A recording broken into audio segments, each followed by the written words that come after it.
queria falar um pouco sobre questões mais teóricas, né, que baseiem a teoria do Piaget. A primeira coisa, né, para a gente pensar os fatores, ele aponta 4 fatores para o desenvolvimento da criança, né, e do ser humano, né, 4 fatores do desenvolvimento do conhecimento. Mas antes disso, ele cria um lastro, né, uma base de paradigmas, onde ele constrói depois desses 4 fatores, né. Então hoje nós vamos falar dessa base de paradigmas que ele coloca para sustentar a teoria dos 4 fatores do desenvolvimento. Antes de tudo, ele diz que esses fatores que ele vai mostrar, eles perduram por toda a vida. Então não é um fator, começa com a criança pequena, depois tem esse fator, não. Os 4 fatores simultaneamente prosseguem desde o nascimento até a morte do indivíduo, ele sempre funcionando esse sistema, né? A outra coisa que ele coloca é que passa, né, nesse processo do conhecimento, ele passa por 3 grandes estruturas, né, que ele vai explicar em diversas obras, né, no nascimento da inteligência, no raciocínio da criança, na causalidade. Ele fez uma pesquisa gigantesca para mostrar o desenvolvimento dessas estruturas, né? Primeiro começa uma estrutura sensório-motora, que é aquela que vai de 0, a criança ao nascer, até cerca de 2 anos, 2 anos e meio. Nesse período ele constrói todas as ações de contato com o mundo. O ir, o vir, colocar dentro, colocar fora, até o espaço bucal, o olhar para o que escuta, virar o rosto, né? Tentar pegar no que vê. Então tudo isso constrói essa estrutura sensório-motora, que inclusive tem uma identificação numa parte cerebral, onde depois, em cima dessa estrutura motora, vai se construir a semiótica, a função semiótica, que é a segunda estrutura. Por volta dos 2 anos e meio, mais ou menos, a criança adquire a capacidade de representar esse objeto agora aqui, está representado na mente dela, e você pode ver isso pelo simples fato de você pedir a uma criança, busque a fralda, pegue a panela. Se você pedir qualquer coisa para a criança, ela vai te dar. Na medida que ela dá, é porque identifica que ela tem já essa função semiótica desenvolvida. Vai se desenvolvendo então todas as imagens e, consequentemente, a partir desse desenvolvimento das imagens, ele começa a fala. Então a fala começa por volta dos 2 anos e meio, mais ou menos, algumas crianças um pouco antes, outras um pouco depois, e vai, né, até mais ou menos os 6, 7 anos, quando ele mostra que aparece uma nova estrutura. É a terceira estrutura do desenvolvimento do conhecimento, que é a estrutura operatória.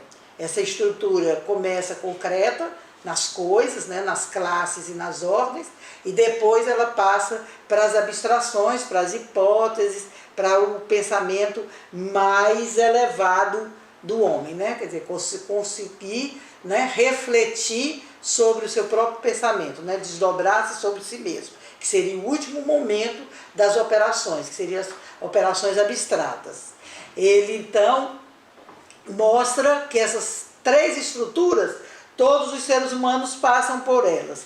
Ele pode não chegar a alcançar as mais altas, mas essas são as 3 estruturas pelas quais passam os seres humanos em seu desenvolvimento.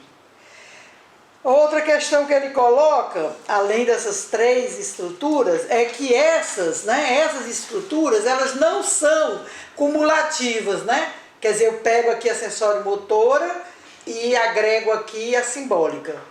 Aí depois eu agrego a operação.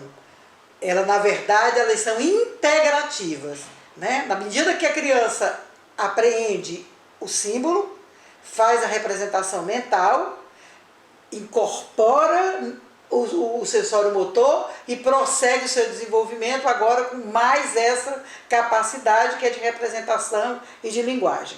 Então ela traz o sensório motor que vai perdurar por toda a vida. Nós temos coisas sensório-motoras durante toda a vida. Dirigimos os carros, andamos, lavando louça, nadamos, passeamos, piscamos, olhamos, assistimos. Tudo isso são ações sensório-motoras e ações que depois são representadas, mas essa estrutura sensório-motora perdura por toda a vida. Então todas as pessoas são motoras a vida inteira e mesmo quando alcança o símbolo, ela integra essa estrutura anterior. Quando ela chega nas operações, ela vai integrar todo o simbolismo, toda a semiótica e todo o sensório motor a essa nova estrutura, né? Que é uma estrutura de operações, a capacidade de, se A igual a B e B igual a C, então necessariamente A igual a C. Então ela tem essa capacidade lógica que vai depois ser reflexiva, né, nas operações abstratas, lá por 12 anos, mas ela vai integrando tudo que ela já tem.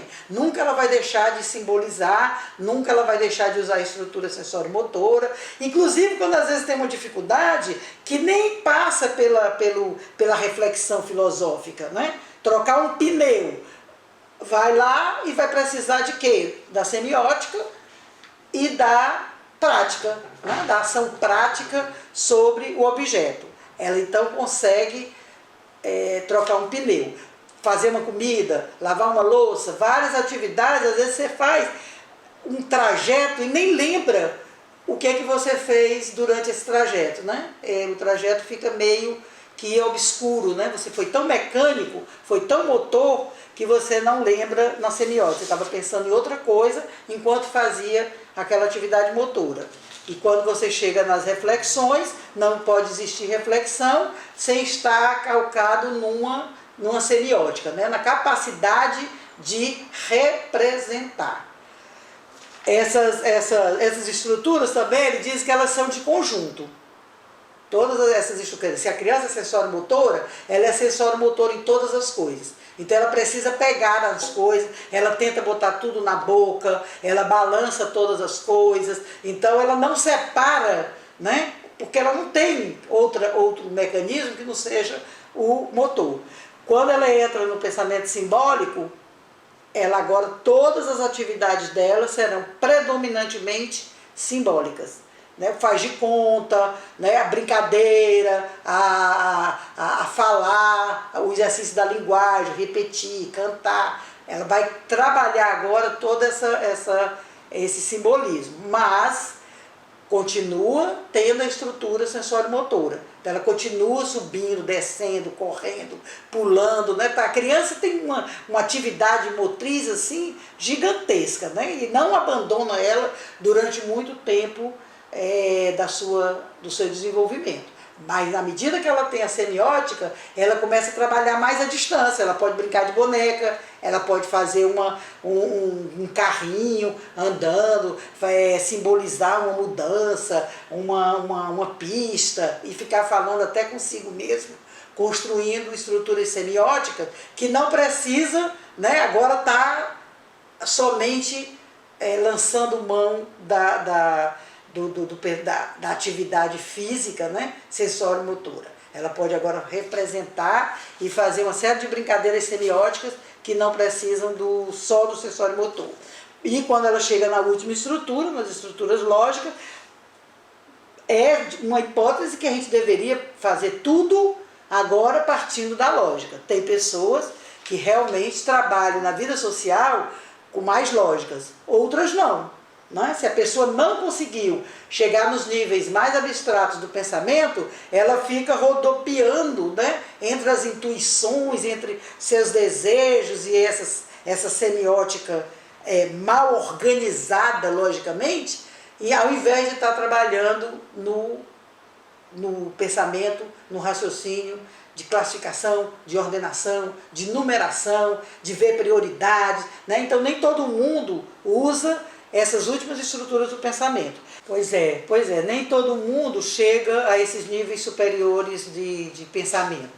Na verdade, a maioria das pessoas na sociedade vivem só com esse pensamento operatório concreto, que faz com que ele possa trabalhar, atender telefone, fazer diversas atividades e ter seu emprego, construir coisas, ir à praia, dirigir um carro, mas não chega aos pensamentos reflexivos. Essa é a maioria da população, por isso nós temos muitos conflitos, porque é muito difícil que as pessoas entendam o ponto de vista do outro, argumentem, transformem, né? Então esse último nível de pensamento é muito difícil e muito complicado. No próximo vídeo eu vou trabalhar os 4 fatores do Piaget. Esse era para mostrar só a estrutura de paradigma que ele tem para construir esses 4 fatores. Muito obrigado e até o próximo vídeo.